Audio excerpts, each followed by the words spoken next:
A man is not defined by what he says he is, but by what quietly accumulates in his pockets, in his mind, in his habits, and in his soul. I have learned this the hard way, through seasons where my image outpaced my reality, and times when I had titles, but no foundation beneath them. I believe the kind of man this world desperately needs, and the kind I am still striving to be, is the one described in that simple but powerful statement.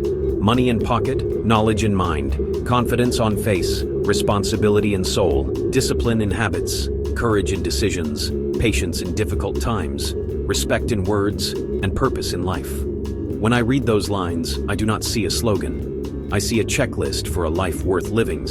I see a quiet standard that does not shout or brag, but demands something from me every single day.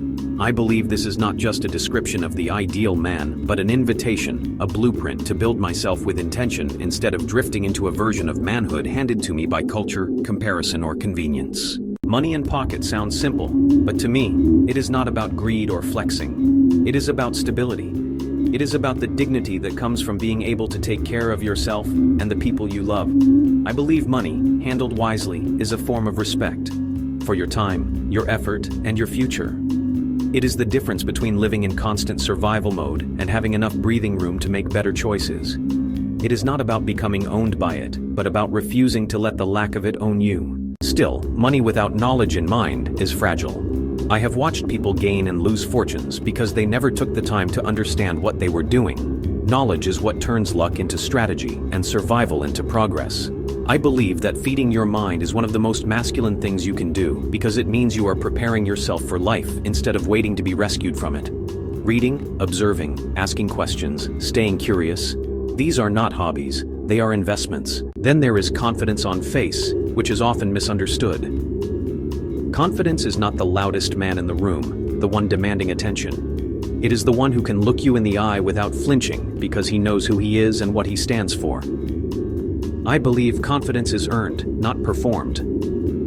It comes from honoring your word to yourself, from doing the hard things when no one is watching, from building a life you are not ashamed of.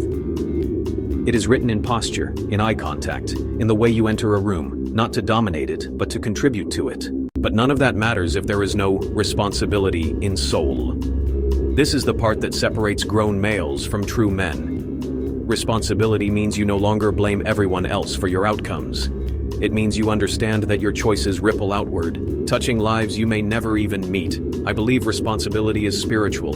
It is the weight you carry willingly because you love those who depend on you. It is paying your dues, owning your mistakes, and refusing to disappear when things get hard.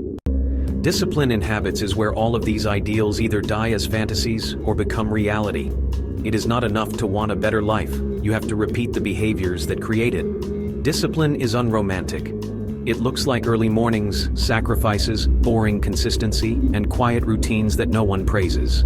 I believe discipline is self-love in its most unglamorous form. You do not always enjoy it in the moment, but your future self thanks you for it every single day. Then there is courage in decisions. Courage is not the absence of fear. It is making the call while your hand is still shaking. It is saying yes when comfort begs you to say no, or saying no when pressure screams at you to say yes.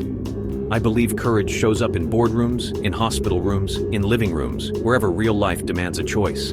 Sometimes it is leaving a toxic situation, sometimes it is staying and growing through it. But in every case, it is refusing to let fear be the one driving your life. Patience in difficult times might be the most underestimated trait on that list. In a world obsessed with instant results, patience feels like weakness, but in reality, it is a form of power. It means you trust your process even when the results are not visible yet. I believe patience is the difference between those who quit when it hurts and those who grow through the discomfort. It is what keeps you grounded when everything feels delayed, denied, or uncertain. Then comes respect in words, a trait often spoken of but rarely mastered. It is easy to be respectful when you are calm, when everything is going your way. The real test is how you speak when you are frustrated, tired, or disappointed.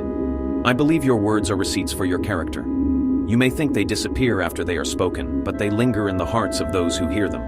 A man who has respect in his words understands that silence is sometimes more powerful than a sharp tongue, and that truth delivered with honor travels farther than insult delivered with pride. And finally, purpose in life. Without purpose, everything else becomes decoration on an empty frame. Purpose is not always glamorous. Sometimes it looks like showing up day after day for responsibilities that feel routine but are deeply meaningful. I believe purpose is the compass that keeps you from drifting. It is knowing why you get out of bed, why you push through, why you build, why you fight for better. It does not have to be world famous.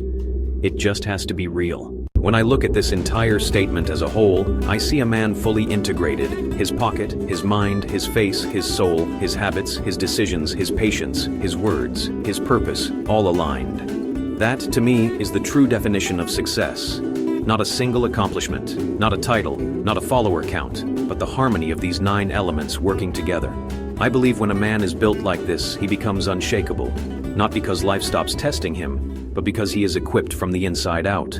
I will be honest, I am not always that man. There are days my pocket is light, my patience thinner than I would like, my words sharper than they should be. But the power of this statement is not in pretending perfection. It is in giving me a standard to return to. It is a mirror I can hold up to myself, not to judge, but to adjust. I believe every man needs such a mirror, something that calls him higher without condemning him for where he is. This is not about impressing anyone. It is not about becoming a cliché of masculinity. It is about quietly building a life where those around you feel safer, stronger, and more hopeful because you exist. It is about being the man whose presence brings stability, whose actions speak louder than his promises, whose character outlasts trends and opinions. I believe the world is hungry for men like that. Not perfect, but principled, not flawless, but grounded. So when I read, be a man who has money in pocket, knowledge in mind, confidence on face, responsibility in soul, discipline in habits, courage in decisions, patience in difficult times, respect in words, and purpose in life, I do not just nod in agreement. I take it personally. I treat it as both a challenge and a calling.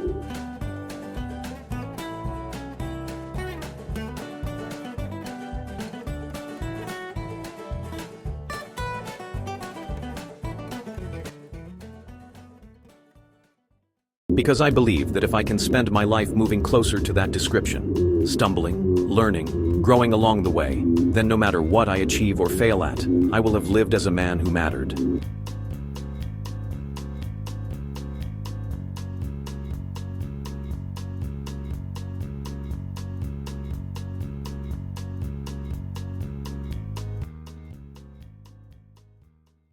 If you enjoyed this video, please subscribe to the Digital Mentor 777 on YouTube.